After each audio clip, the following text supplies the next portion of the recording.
Good morning student. आज हम अपना नया चैप्टर स्टार्ट करने जा रहे हैं हिस्ट्री का।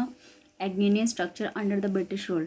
ठीक है, अंग्रेजों के अंतर्गत कृषि ढांचा कैसा था, कृषि एग्रीकल्चर कैसी थी इस समय। ठीक है, तो उसके बारे में पढ़ देते हैं। The British came in India as a trader. ठीक है, ब्रिटिश इंडिया में आए थे एज ट्रेड करने। The political unrest in our country in the 18th century arouses the ambition of the British. ठीक है, यहाँ पे 18th सेंचुरी में क्या है, बहुत ज़्यादा क्या था, पॉलिटिकल अनरेस्ट था। यहाँ पे कोई भी शासक सही नहीं था। They waged several wars, ठीक है, several wars against the provinces governed and gradually expanded this empire। ठीक है, यहाँ पे क्या हुआ, बहुत सारे यहाँ पे वॉर हुए उनके बीच में। ठीक है, और फिर धीरे धीरे क्या होने लगे, उन्होंने अपने एम्पायर को फैला लिया।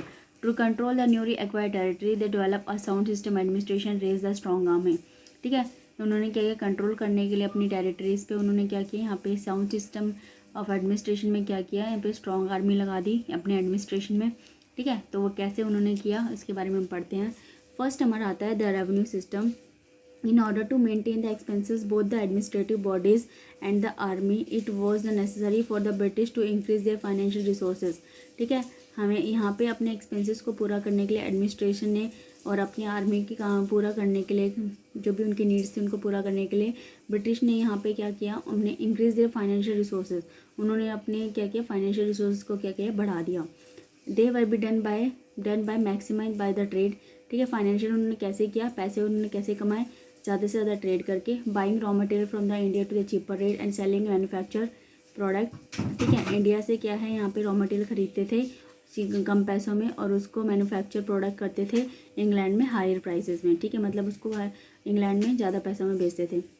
Collection of land revenue from the provinces governor apart from the trade the British now focus the attention different resources of revenue. ठीक है, ट्रेड के साथ साथ क्या हो गया यहाँ पे, वो लोग अपना ब्रिटिश अपना जो फोकस है किस पे रखने लग गए, और डिफरेंट प्रकार के जो रिसोर्सेज थे जिससे कर आ सके, जिससे रेवेन्यू आ सके। ठीक है, उस पर क्या करने लगे, ध्यान देने लग गए। Company as a diwan in 1765 during the governorship lord Kelvin the Mughal emperor Shah Alam II granted the diwani of Bengal. ठीक है, यहाँ पे जो लॉर्ड केल्विन थे मुगल एम्परर के समय, शाह आलम II के समय दीवानी, जो वहाँ दीवाल के बंगाली बिहार के दीवान, वहाँ के आलम शाह को क्या दे दी गई, दीवानी दे दी गई बंगाल की। Bihar and Orissa the east company, Bihar and Bengal, Bihar and Orissa to the east company. ठीक है, इन सबको आलम शाह ने क्या दे दी, यहाँ की दीवानी दे दी। In return the company was make a annual payment. ठीक है, इसके रिटर्न में क्या था, कंपनी क्या देती थी उनको, 26 लाख रुपये टू हिम। ठीक है, 26 लाख रुपये उन्होंने उसको दिए इसके रिटर्न में। The company then forces appointed two deputy diwans in one from Bengal other to Bihar. ठीक है, फिर कंपनी ने यहाँ पे दो डिप्टी क्या करे, बनाए यहाँ पे बंगाल और बिहार के। The diwan right gave to the company full authority over the financial resources. ठीक है, जो दीवान राइट था उसने पूरी अथॉरिटी किसको दे दी, पूरे रिसोर्सेज को, फाइनेंशियल रिसोर्सेज को दे दी। ठीक है, the territories under this control for the greater profit and the land revenue was are not frame out of annually to the highest bidder.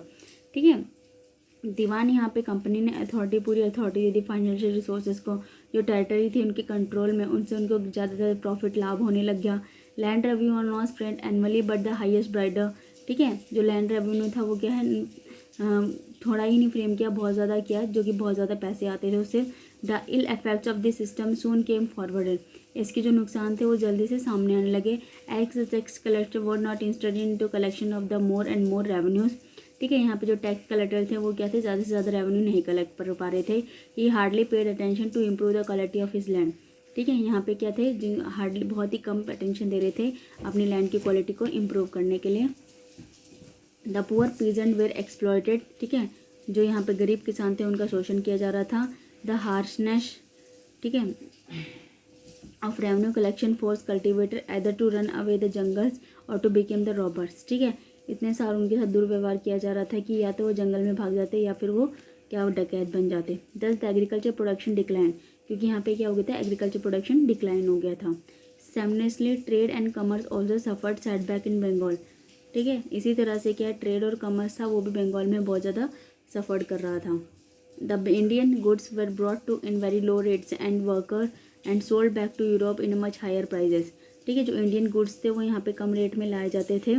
ठीक है, वर्कों द्वारा, और क्या यूरोप में ज़्यादा पैसों में बेचे जाते थे। The weavers of the silk and the artisans were compelled to work under the harsh condition. ठीक है, जो बुनकर थे और जो यहाँ पे आर्टिजन्स थे उनको यहाँ पे कंपेल किया जाता था। ठीक है, कंपलसरी किया जाता था कि वर्क करे, ऐसी कठिन कंडीशंस में भी क्या करे, वो काम करे, परिस्थितियों में भी काम करे। Thus, the skill of the worker get renewed under the oppressions, and the famine in Bengal in 1770 cleared the highlight the plight of the people when they 1/3 of population were died। ठीक है, यहाँ पे हमने देखा कि यहाँ पे जो स्किल्स थी वर्कर की वो चली गई, क्यों, उनको उन्हें ज़्यादा दबाया जा रहा था। और 1770 में क्या हो गया, अकाल पड़ने के कारण जो यहाँ की कंडीशन थी लोगों की वो ज़्यादा क्या हो गई, 1/3 पॉपुलेशन वहाँ पे ख़त्म हो गई, क्योंकि अकाल के कारण वहाँ अकाल पड़ गया था। ठीक है, वो भी एक कारण है इनकी पॉलिसीज़ का ही, इनके नतीजों का ही वो भी एक कारण है। ठीक है, तो आज के लिए इतना ही, बाकी का हम कल करेंगे। द कॉन्टिग्युएंट सेटलमेंट वो हम कल करेंगे। Thank you.